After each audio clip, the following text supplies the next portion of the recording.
Assalamualaikum warahmatullahi wabarakatuh. Saya Wildan Batin Supriyono dari Fakultas Hukum Universitas Sumber Kudus Angkatan 2020. Baik, saya di sini akan mempresentasikan tugas tengah semester atau yang lebih dikenal dengan UTS. Baik, nomor hidup mahasiswa saya adalah 2020 281. Moto hidup bukan tentang saling mendahului, bermilah sendiri-sendiri, nikmati alur proses kehidupan, besok mungkin kita sampai akan tercapai. Baik, dimulai dari judul artikel dulu ya. Judul artikel yang saya pakai dari Erwin Syahputra Suteki dari Fakultas Hukum Undip. Judulnya adalah Strategi Baru Pengentasan Kemiskinan Melalui Hukum sebagai Sarana Pemberdayaan Corporate Social Responsibility. Penulisnya itu tadi Erwin Syahputra Suteki. Lalu nama jurnal Masalah-Masalah Hukum Undip. Volume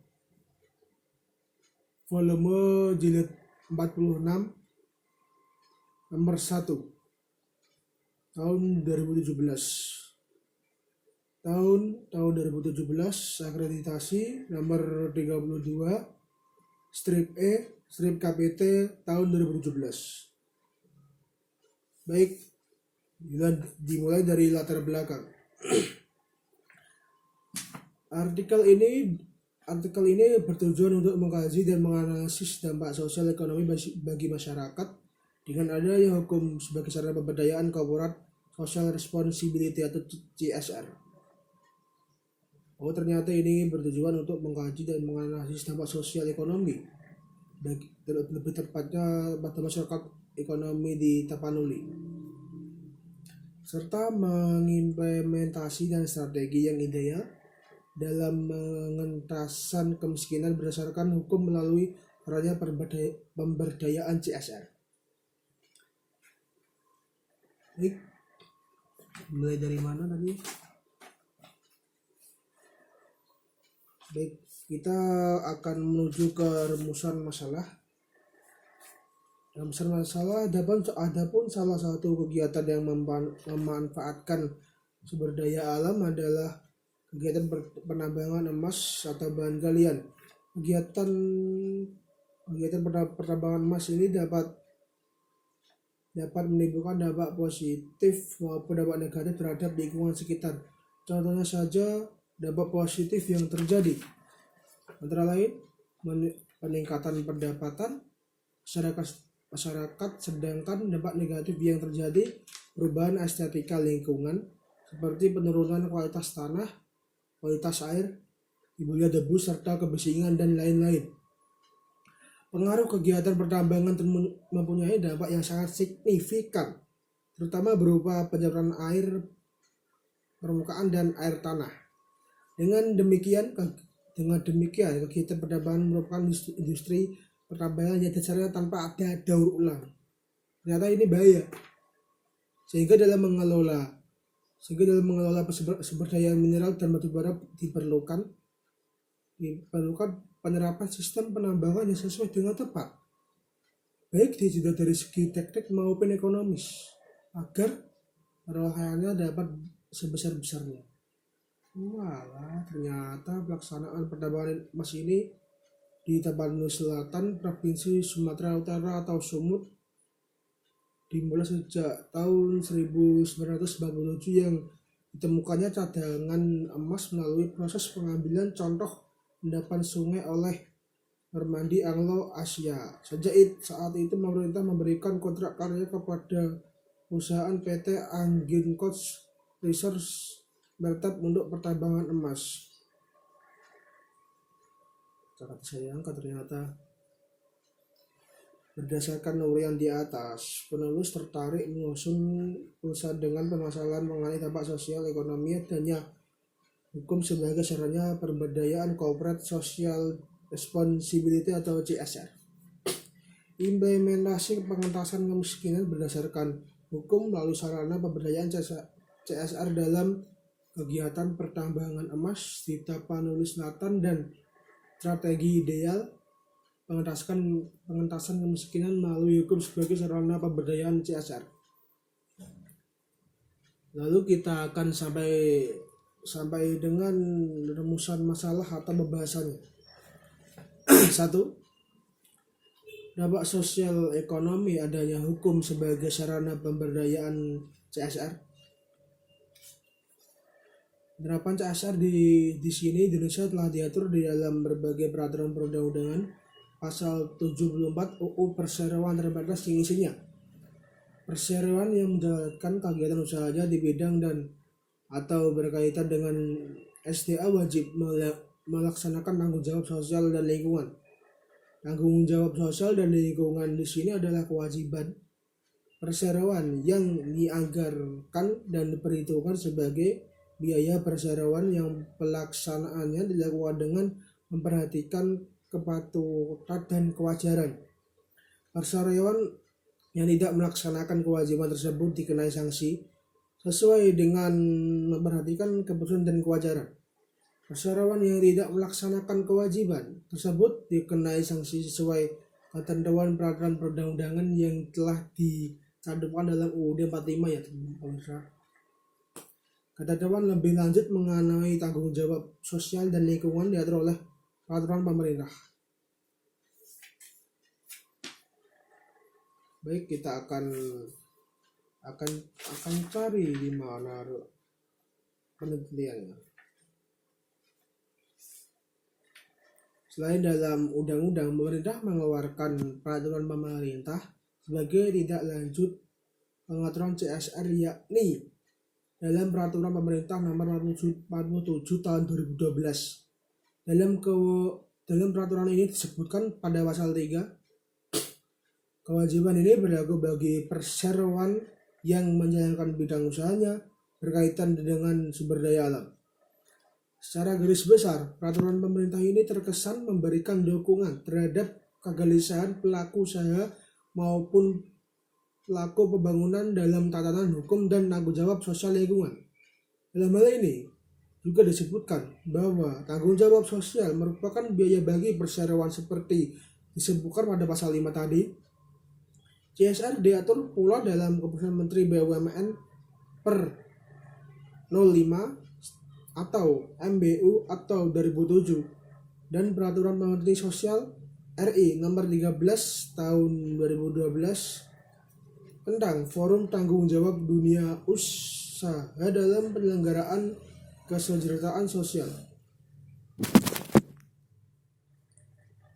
Baik 2, yaitu implementasi pengentasan kemiskinan berdasarkan hukum melalui sarana pemberdayaan CSR dalam kegiatan pertambangan emas di Tapanuli Selatan. Sumber daya pada industri pertambangan merupakan sumber daya alam tidak terbarukan waktu panjang dalam menghasilkan racun slow yielding, resiko tinggi, padat modal dan keahlian, terletak pada lokasi sudah tertentu dan tidak bisa dipilih, misalnya berlokasi di daerah terpencil dengan infrastruktur minim, dan itu menjadi ujung tombak pembangunan di daerahnya karena serta rawan isu politik, lingkungan hidup dan sosial. Kedudukan manusia dalam proses pembangunan terutama dalam rangka pengentasan kemiskinan adalah sumber daya yang diunggulkan. Mengingat jumlah masyarakat sekitar Tabang yang potensial, keadaan inilah yang menjadi sasaran pembangunan karena kehidupan mereka perlu ditingkatkan, terutama untuk mengatasi kemiskinan masyarakat desa tertinggal.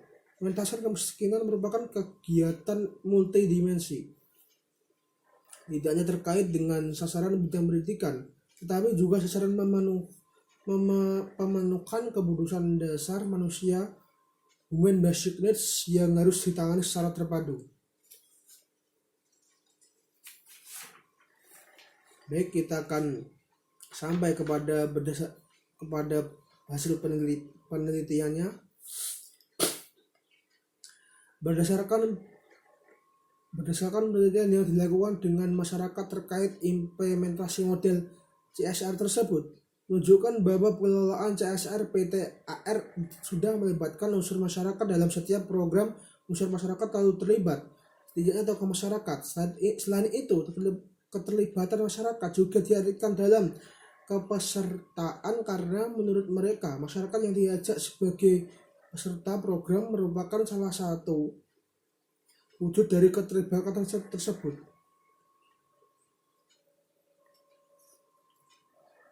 Hasil implementasi program CSR PT AR masyarakat yang ada kaitannya dengan pemberdayaan masyarakat bisa diklasifikasikan ke dalam beberapa bidang seperti berikut. 1. Bidang kesehatan. Program CSR di bidang kesehatan diimplementasikan ke berbagai kegiatan seperti program pemberian makanan tambahan atau PMT melalui posyandu, pelatihan bidan dan kader posyandu dengan pengobatan gratis, dan lain-lain. 2. Bidang pendidikan dan pelatihan. Implementasi program CSR ini dalam bidang pendidikan meliputi pemberian bantuan beasiswa, pembangunan ruang kelas, pembangunan sekolah menengah tingkat atas, SMP, dan juga SD, dan serta fasilitas lainnya seperti komputer, buku, perpustakaan, dan lain-lain. 3. Bidang infrastruktur. Implementasi CSR ini bidang infrastruktur diwujudkan dalam beberapa program, yakni perbaikan jalan desa, pembangunan mandi, cuci, dan kaskus atau MCK, dan saluran air, sumur atau sumur bor atau jalan raya yang rusak itu diaspal kembali. Contohnya seperti itu. Lalu 4. Bidang pengembangan usaha lokal atau yang biasa dipanggil atau UMKM. Implementasi program CSR ini dalam bidang ini mencakup penelitian dan pengembangan usaha yang potensial, konsultasi dan advokasi usaha, pelatihan usaha, dan pemantauan usaha. 5. Bidang humas atau bidang hubungan masyarakat. Implementasi CSR PT AR ini dalam bidang hubungan masyarakat bisa dilihat dari beberapa program, yakni penerbitan buletin Tona Nadinggan, kerjasama dengan organisasi profesi wartawan, kegiatan konferensi pers dan press rilis terhadap wartawan khususnya yang meliputi di wilayah Padang, Sidimbuan, Tapanuli Selatan.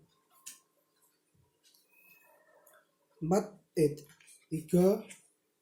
Terkait yang lanjutan tadi, yang kedua, ini ketiga, strategi ideal pengentasan kemiskinan melalui hukum sebagai sarana pemberdayaan atau CSR.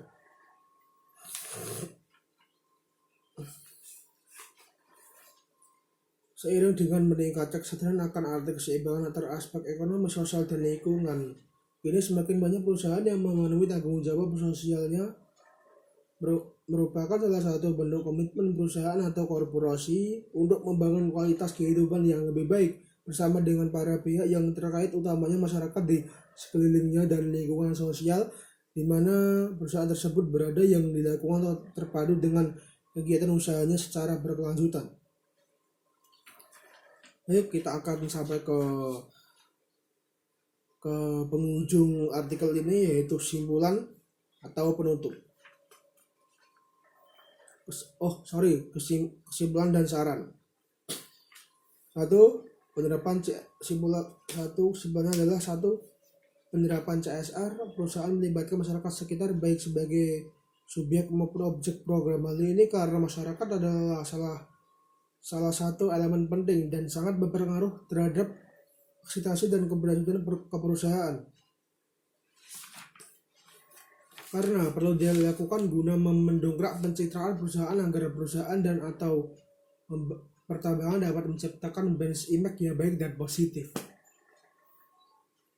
2. PT Agen Research dalam mengimplementasikan program Corporate Social Responsibility di Kecamatan Batang, Toru, menerapkan konsep melibatkan tanggung jawab kemitraan antara pemerintah, lembaga sumber daya komunitas, juga komunitas lokal setempat. Kemitraan tersebut merupakan tanggung jawab bersama secara sosial stakeholders dan dalam pengentasan.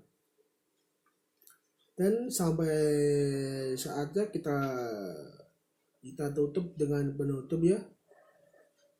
Baik, kesimpulan dari artikel ini, perusahaan harus memiliki strategi jangka pendek, menengah, dan panjang dalam pengelolaan pertambangan agar dapat memberikan manfaat yang sebesar-besarnya terhadap masyarakat setempat dan menangani isu-isu sosial yang terjadi di masyarakat agar minimnya terjadi konflik internal di dalam masyarakat dan perusahaan tersebut itu sendiri. Karena kalau konflik tersebut terjadi, itu sangat berbahaya dan sangat fatal untuk kedua belah pihak maupun masyarakat dan perusahaan. Tidak dapat untung dan sama-sama rugi. Maka di sini komunikasi dan sosialisasi itu sangat penting dalam membangun relasi dan semua hubungan masyarakat. Baik, sekian dari saya. Wassalamualaikum warahmatullahi wabarakatuh. Terima kasih sudah menonton. Mohon maaf apabila ada salah-salah kata. Saya mohon maaf. Wabillahi taufiq wal hidayah. Wassalamualaikum warahmatullahi wabarakatuh.